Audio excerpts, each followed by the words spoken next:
नया दिन और नई बात। मैं हूं प्रमोद, आपके साथ ठीक रात के 12 बजे के बाद मैं लाऊंगा आपके पास कुछ मज़ेदार बात रात की इन खामोशियों के साथ। उप्स, ये मैसेजेस। खैर, फ़ोन के बिना रहना मतलब किसी जेल में बंद होने जैसा है।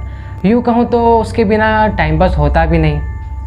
या तो फिर कोई गेम्स या फिर कोई चैटिंग्स ऐप जैसे व्हाट्सएप, फेसबुक, इंस्टाग्राम, टेलीग्राम या फिर टिंडर। कट कर दे भाई, कट कर दे। आज मैं आपको स्नैपचैट की वो सच्ची घटना के बारे में बताऊंगा जिसके बारे में सुन के आपके होशों उड़ जाएंगे। ये इन्फॉर्मेशन कुछ कॉन्फिडेंशियल होने के कारण नाम चेंज करके बताई जाएगी।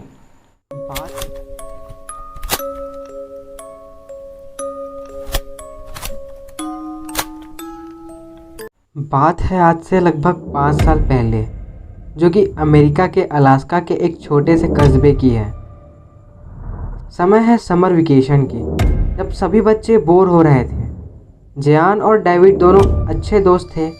वो अक्सर एक दूसरे को स्नैप भेजा करते थे। आम दिनों की तरह जियान डेविड को स्नैप भेजा और स्नैप ओपन भी हुआ, पर डेविड ने कुछ रिप्लाई नहीं दिया।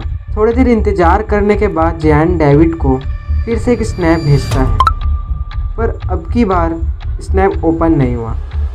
जियान यह सोचकर दूसरे दोस्तों से चैटिंग करने लगा कि डेविड किसी काम में फंसा होगा।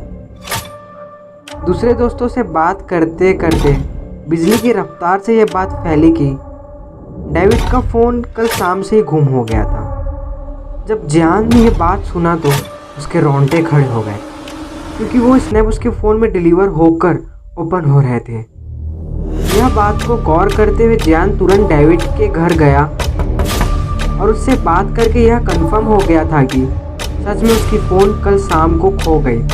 जियान ने डेविड को स्नैप वाली बातें बताया, जिससे उन्हें लगा कि उसका फ़ोन को यूज़ कर रहा हो, क्योंकि जब स्नैप जियान भेजा था वो ओपन भी हो रहा था। यह बात जानते ही डेविड ने उसे फिर से उसके फ़ोन में स्नैप भेजने को कहा। जियान ने स्नैप में ढेर सारे मैसेज भेजे, जिसमें वो लिखा था कि मेरे दोस्त का फ़ोन वापस लौटा दो, वरना हम इसकी शिकायत कॉप को करेंगे। इस बार उस फ़ोन के यूज़र ने स्नैप ओपन करके रिप्लाई दिया, जिसे देखकर जियान के होशों उड़ गए, क्योंकि जो स्नैप आया था उसमें एक बद्धे शक्ल के इंसान की डरा देने वाली क्लोजअप स्माइल थी, जिसमें लिखा था कि I am coming to hunt you. उसका कोई दोस्त उसके साथ मजाक कर रहा हो, ये सोचकर उसने यह बात सबको बताना सही नहीं समझा। ठीक कुछ ही देर बाद जियान के फ़ोन में डेविड के फ़ोन से एक और स्नैप आया, जिसमें जियान की अभी की पिक्चर थी, जो कि चुपके हुई ली गई थी। यह देखकर जियान सुन्न हो गया और भागते हुए कहीं छुप गया। उसने तुरंत वहाँ के लोकल कॉप और डेविड को बुलाया और पूरी बात बताई। वहाँ के कॉप ने स्नैपचैट की लोकेशन को ट्रैक करना शुरू कर दिया। प्रोसेस स्लो था। यह बात जानकर दोनों घबरा गए। वो दोनों को फिर से कोई स्नैप की उम्मीद नहीं थी, पर वो दोनों इसके लिए तैयार थे। लेकिन काफ़ी देर इंतज़ार करने के बाद भी कोई स्नैप नहीं आया। कॉप ने उनसे ये दावा किया कि डेविड का फ़ोन कल तक ट्रैक हो जाएगा। ये सुनकर आखिर में डेविड अपने घर लौट गया और जियान सोने के लिए अपने रूम आ गया। दिन भर की टेंशन और थकान के कारण जियान को जल्द ही नींद आ गया, पर ज़्यादा देर तक नहीं। जियान की नींद एक तेज रोशनी से खुली, जो कि किसी कैमरा की फ्लैश की थी।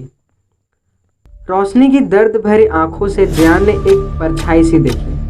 आंखें की पुतली खुलते ही जियान की रोंगटे खड़े हो गए, क्योंकि उसने देखा जो आदमी चुपके से डरा देने वाली स्माइल के साथ उसकी फ़ोटो ले रहा था, वो वही था जो स्नैप में लंबे फेस वाली स्माइल वाले इंसान का था, जो कि डेविड के फ़ोन से भेजा गया था। जियान एक छोटे बच्चे की तरह चिल्लाया। तभी उसके पेरेंट्स आ पहुँचे और इसी बीच वो डरा देने वाली स्माइल वाला इंसान गायब हो चुका था। जियान के माता पिता फौरन पुलिस को बुलाया और घटना की पूरी जानकारी दी। फ़ोन के ट्रैक हो जाने के बाद उसका लोकेशन वहाँ से तकरीबन 4 मील दूर मिला। वहाँ जाने के बाद पुलिस को एक छोटे से टूटे फूटे घर में वो आदमी भी मिला और डेविड की फ़ोन भी मिल गई, पर उसके साथ घर से कई चोरी के फ़ोन भी बरामद हुए। बात यहीं तक नहीं थी, पुलिस को उसके बेसमेंट से कई रिचुअल्स तथा तंत्र मंत्र के सिंबल्स तथा सामान मिले और उसके बीचों बीच 4 डेड बॉडी भी थी। पर पुलिस ने उन लोगों को यह बात बताना सही नहीं समझा, पर इससे यह बात तो साबित था कि यह इंसान किसी काले जादू का इस्तेमाल कर लोगों का शिकार कर रहा था। उस इंसान को जेल के सराखों में देखकर जैन और डेविड चैन की सांस लिए, पर इससे ये तो साबित होता है कि ये घटना उन लोग चाह के भी भूल नहीं पाएंगे। आज की हमारे बीच की बातें यहीं ख़त्म होती है। दोस्तों, ऐसे कई सारी सच्ची घटना है जो इन्हीं चैटिंग्स ऐप के ज़रिए हुई है। दोस्तों, अगर आपको ऐसी कई सारी सच्ची घटना पे रुचि है तो नीचे कमेंट सेक्शन में बताइए। अगर मेरी वीडियो अच्छी लगी तो सब्सक्राइब करिए मेरे चैनल प्रमोद फिलॉसफी को।